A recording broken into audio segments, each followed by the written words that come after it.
प्यारे बच्चों, अस्सलाम वालेकुम। आज आपके लिए लेकर आए हैं क्लास 4th के लिए इंग्लिश, जिसका नाम है new wave English 2, chapter 1, page number 5, a prayer to Allah. A prayer to Allah. A prayer to Allah का मतलब होता है अल्लाह से एक दुआ, अल्लाह से एक दुआ या प्रार्थना। तो प्यारे बच्चों, हिंदी में इसे प्रेयर को प्रार्थना कहते हैं। आप उर्दू तलफ़ुज़ में सीखेंगे, इसे कहेंगे दुआ करना, अल्लाह से एक दुआ, ए प्रेयर टू अल्लाह। तो प्यारे बच्चों, ये आपका जो पोएम है chapter 1, a prayer to Allah, page number 5, इसे आज हम पढ़ेंगे। पहले इस पोएम की समरी वाइज रीडिंग करेंगे और उसका ट्रांसलेशन करेंगे। उसके बाद आप हमारे साथ रीडिंग करेंगे, फिर आप सेल्फ रीडिंग करेंगे। चलिए एक थोड़ी सी डिस्कशन करते हैं इसमें कि जैसा कि आप जानते हैं, टुडे इन आवर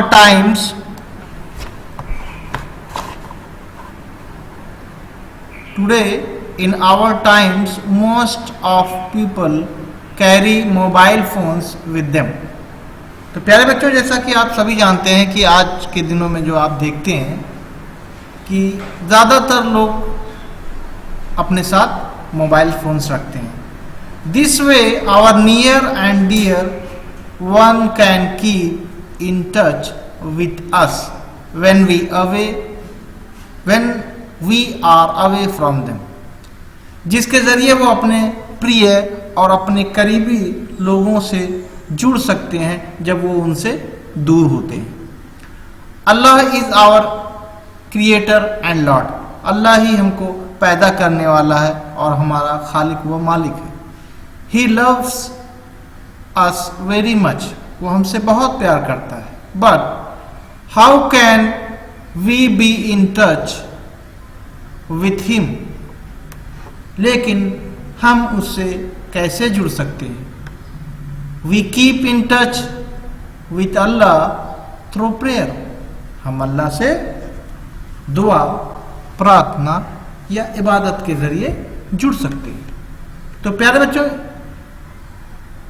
चलिए अब इसके जो है हम पोएम्स को पढ़ते हैं। जरा आप ध्यान से सुनिए। ए प्रेयर टू अल्लाह, इसमें टोटल 3 स्टैंजर्स हैं। हर एक स्टैंजर्स 4 लाइनों के हैं। तो चलिए देखते हैं। पहले हम रीडिंग करेंगे, आप ध्यान से सुनेंगे। उसके बाद इसका समरी वाइज ट्रांसलेशन होगा। उसके बाद इसकी जो बाकी एक्सरसाइजेस हैं वो आपसे की जाएंगी। तो प्यारे बच्चों, चलिए रीडिंग करते हैं। I pray to Allah in the heavens above, asking him for his love, to keep me safe and warm, to keep me away from harm. तो प्यारे बच्चों, ये था इसका पहला स्टैंजा, जिसमें हम अल्लाह से दुआ करते हैं। वो जो ऊपर अर्श में स्वर्ग में मौजूद है, ऊपर स्वर्ग में मौजूद है। हेवेंस मीन होता है स्वर्ग या जन्नत। Asking him for his love. तो प्यारे बच्चों, यहाँ आस्किंग का मतलब होता है कहना या मांगना। तो हम उससे उसका प्यार मांगते हैं। To keep me safe and warm. और उससे दुआ करते हैं कि आप हमें अपनी हिफाजत और प्यार भरी गर्माहट में रखें। To keep me away from harm. और हमें नुकसान से बचाएं, नुकसान से, किसी भी तरह के नुकसान या हानि से दूर रखें। अब आ जाइए next stanza, second stanza. I pray to Allah to keep my family safe. I pray to Allah to keep my family safe. मैं अल्लाह से दुआ करता हूँ कि मेरे परिवार की हिफाजत करें। To keep us all in His embrace. और हमें अपनी पूरी रहमत के आगोश में ले ले। So that I have no fear for all that I hold dear. इसलिए हमें कोई डर, कोई खौफ नहीं होगा। For all that I hold dear, अगर हम अल्लाह के पूरे अहकामात को पूरी मजबूती से पकड़े रहें और उस पर अमल करें। अब आ जाइए last one, third one stanza. I pray to Allah for me and for you that he forgive the wrong that we do. I pray to Allah in the heavens above. I pray to Allah asking him for his love. तो प्यारे बच्चों, third और last stanza में हम Allah से दुआ करते हैं, किसके लिए? I pray to Allah for me and for you, आपके लिए और अपने लिए। That he forgive the wrong, वो जो गुनाहों को माफ करने वाला है। दैट वी डू, जो हमने की है। I pray to Allah in the heavens above, मैं अल्लाह से दुआ करता हूँ वो जो ऊपर अर्श में स्वर्ग में मौजूद है। I pray to Allah asking him for his love, और मैं अल्लाह से उसका प्यार मांगता हूँ। तो प्यारे बच्चों, ये तो था इसकी रीडिंग और समरी वाइज ट्रांसलेशन। अब इसको फिर एक बार हम रीडिंग करेंगे, जो आप हमारे साथ एज इट इज रीडिंग करेंगे। चलिए पढ़ते हैं।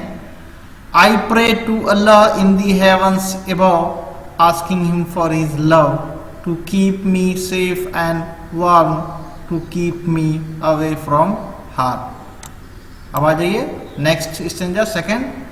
I pray to Allah to keep my family safe, to keep us all in His embrace, so that I have no fear for all that I hold dear. अब आ जाइए last one में, third one. I pray to Allah for me and for you that He forgive the wrong that we do. I pray to Allah in the heavens above. I pray to Allah asking him for his love. तो प्यारे बच्चों, ये तो था chapter 1 poem a prayer to Allah, अल्लाह से एक दुआ, इबादत या प्रार्थना, पेज नंबर 5। तो प्यारे बच्चों, अब हम आ जाते हैं इसके नेक्स्ट पेज में। इससे जो कुछ एक्सरसाइजेस होंगी वो करेंगे। इससे पहले आप जब अपने नोटबुक में चैप्टर 1 लिख करके a prayer to Allah top में लिखेंगे, उसके बाद पोयम को एज इट इज अच्छी तरह से पढ़ के लिखेंगे और इसको ज़बानी भी याद करने की कोशिश करें। उसके बाद जो है हम जो इसकी कुछ एक्सरसाइजेस हैं उसकी प्रैक्टिस करेंगे। तो प्यारे बच्चों, अपने नोटबुक में पहला चैप्टर 1 ए प्रेयर टू अल्लाह और पोयम लिखने के बाद अब उसके बाद आ जाएंगे नेक्स्ट पेज नंबर 6 में लर्न न्यू वर्ड्स। पोयम को लिखने के बाद आप इसे अपनी नोटबुक में लिखेंगे। इसमें टोटल जो है 6 वर्ड्स हैं, जिनकी मीनिंग आप चाहे तो हिंदी या उर्दू में लिख सकते हैं। चलिए इसको देखते हैं। पहली मीनिंग है सेफ। सेफ मीन्स होता है प्रोटेक्टेड फ्रॉम एनी डेंजर और हार्म, इसका मतलब होता है हिंदी में सुरक्षित। सेकंड वन है warm, here to show affection be friendly, इसका मतलब होता है प्रेम भरी गर्माहट, warmth of love. Third one है हार्म, डैमेज और injury that is caused by a person, किसी शख्स द्वारा किसी तरह की कोई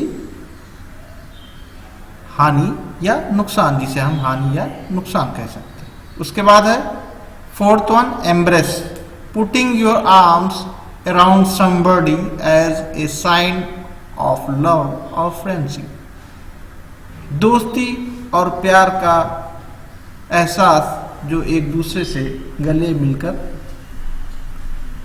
दिखाया जाता है, जिसे कहते हैं गले लगाना या गले मिलना। उसके बाद आ जाइए फिफ्थ वन है fear, the feeling that you have when you are in danger, वो ऐसा एहसास जब आप किसी डर या खौफ में रहते हैं, जिसे हिंदी में भय या डर कहते हैं। उसके बाद आ जाइए sixth one forgives, stops feeling angry about something wrong. अपने एहसासात को रोक लेना, किसी गलती पर अपने एहसासात को रोकना, जिसे करना कहते हैं क्षमा कर देता है या माफ करना। तो प्यारे बच्चों, ये तो थी इसकी लर्न न्यू वर्ड्स। अब जो है आ जाइए इसके नेक्स्ट एक्सरसाइज में, रीडिंग एंड कंप्रहेंशन में, जिसका मतलब होता है पढ़िए और समझिए। इसमें जो है फर्स्ट एक्सरसाइज ए है, tick the correct option.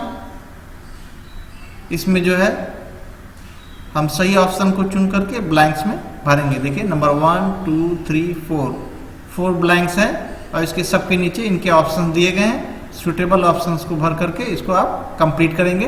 For example जैसे नंबर 1 देखिए, I pray to Allah in the dash. तो यहाँ पर आपका ऑप्शन दिया एट हेवन एबव, तो आप यहाँ पर हेवन एबव लिख लेंगे। इसी तरह आप सेकेंड, थर्ड और फोर्थ को अच्छी तरह समझ करके किसी अपने बड़े की हेल्प से या सेल्फ समझ करके इसको लिखेंगे। अब उसके बाद आ जाइए रीडिंग एंड कंप्रहेंसिव की नेक्स्ट एक्सरसाइज जो है exercise B, fill in the blanks using the words given in the box. खाली जगह को भरना है बॉक्स में दिए गए वर्ड्स की मदद से, हेल्प से। तो प्यारे बच्चों, इसमें देखिए टोटल जो है 4 वर्ड्स हैं, एम्ब्रेस, हार, सेफ, फॉरगिव। आप इसको अच्छी तरह रीडिंग करके सुटेबल वर्ड्स को यहाँ भर करके खाली जगह को कंप्लीट करेंगे। For example number 1, I pray to Allah to keep me dash and warm. तो यहाँ पर आप लिखेंगे सेफ। सेकंड वन है to keep me away from dash, तो यहाँ पर आप लिखेंगे हार्म। थर्ड वन है I pray to Allah to keep us in his embrace. Third one यहाँ लिखेंगे एम्ब्रेस। और फोर्थ वन में लिखेंगे that he forgive the wrong that we do. तो प्यारे बच्चों, ये तो थी एक्सरसाइज सी। अब एक्सरसाइज बी। अब आ जाइए exercise C, answer the following questions में। तो प्यारे बच्चों, यहाँ पे क्वेश्चंस के आंसर दिए गए हैं, लेकिन उसमें कुछ वर्ड्स मिसिंग हैं जो आपको पढ़ करके समझ करके उसको उस मिसिंग वर्ड्स को यहाँ पुट अप करके इसके आंसर्स को कंप्लीट करने हैं। तो चलिए, यहाँ पर दिया गया है पहला सवाल, to whom should you pray. तुम्हें किसकी जो है इबादत करनी चाहिए। तो यहाँ पर आप लिखा है I should pray to dash, तो यहाँ पर आप लिखेंगे अल्लाह। सेकंड वन है what should you ask from him. आप उससे क्या चाहते हैं। तो यहाँ पर डैश है हिज लव एंड वार्मथ, उसका प्यार और उसकी प्यार भरी गर्माहट। तो यहाँ पर लिखेंगे लव। थर्ड वन है who should Allah keep in his embrace. तो प्यारे बच्चों, यहाँ पर हु की जगह हाउ होना चाहिए, आप यहाँ पर हाउ कर लेंगे तब होगा how should Allah keep in his embrace. अल्लाह कैसे हमें रहमत के आगोश में लेता है। तो by keeping my family safe, यहाँ पे लिखेंगे by keeping my family safe. उसके बाद है fourth one, why should he forgive us. उसे हमें क्यों माफ करना चाहिए, वो हमें क्यों माफ करे। तो यहाँ पे लिखेंगे for the wrong that we do, यहाँ पर रॉन्ग डाल करके इसके आंसर को कंप्लीट कर देंगे। फिफ्थ वन है what should we pray for to Allah. हमें अल्लाह से क्या दुआ करनी चाहिए, क्या प्रार्थना करनी चाहिए। फॉर अल्लाह, तो यहां पे लिखेंगे for Allah,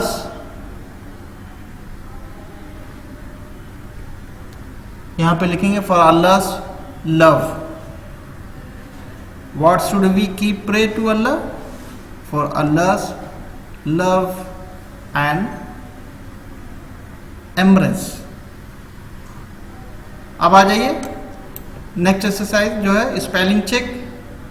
read the words given below and learn the spelling. यहाँ आपको इसको एज इट इज अपने नोटबुक में करना है, स्पेलिंग को पढ़ करके इसे लिख करके करेंगे। अब उसके बाद आ जाइए नेक्स्ट एक्सरसाइज।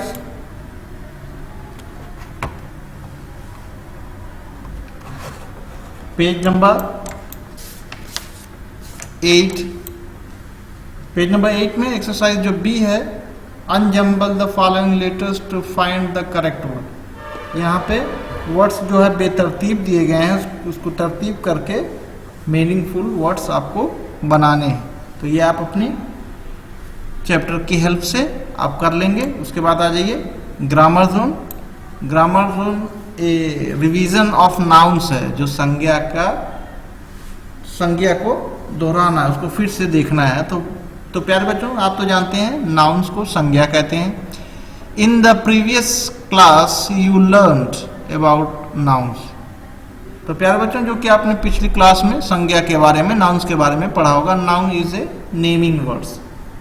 वो सारी चीजें जिसका नाम हो उसे संज्ञा कहते हैं, नाउन कहते हैं। Now let's revise what you remember about nouns. तो चलो फिर से इसको हम रिवाइज करते हैं, इसके नाउन्स के बारे में आपको क्या पता है। Noun is the name of a person, place, animal और थिंग। नाउन जिसे हम संज्ञा कहते हैं, noun is a name of a person, place, animal और थिंग। मतलब नाउन किसी शख्स का नाम, किसी जगह का नाम, किसी जानवर का नाम और किसी चीज का नाम है। For example girl, school, doctor, cake etcetera वगैरह। तो चलिए इसमें देखते हैं। इसमें दिया गया है circle the names of people in green, the names of animals in red, the names of places in blue and the names of things is yellow. तो प्यारे बच्चों, यहाँ पर आपको क्या करना है, सर्कल करना है। पीपल्स मतलब लोगों के नाम को हरे रंग से, एनिमल्स के नाम को रेड से, प्लेसेस के नाम को ब्लू से और नेम्स ऑफ थिंग्स चीजों के नाम को येलो से आप सर्कल करेंगे। अब उसके बाद देखिए यहाँ पर टॉक टाइम दिया गया है। इसको जस्ट यूजुअली आप एक बार पढ़ लेंगे, इसके क्वेश्चंस को, आंसर को समझेंगे, लेकिन इसको लिखेंगे नहीं, आप इसको छोड़ देंगे, बस ऐसे ही समझने के लिए दिया है। उसके बाद आ जाइए next page, page number 9। Sorry, तो पेज नंबर 9 में भी कुछ खास एक्सरसाइजेस नहीं है, इसलिए इन्हें हम छोड़ देंगे। तो ये पूरी पोएम की अच्छी तरह से आप रीडिंग कर लेंगे। उसके बाद इसकी एक्सरसाइज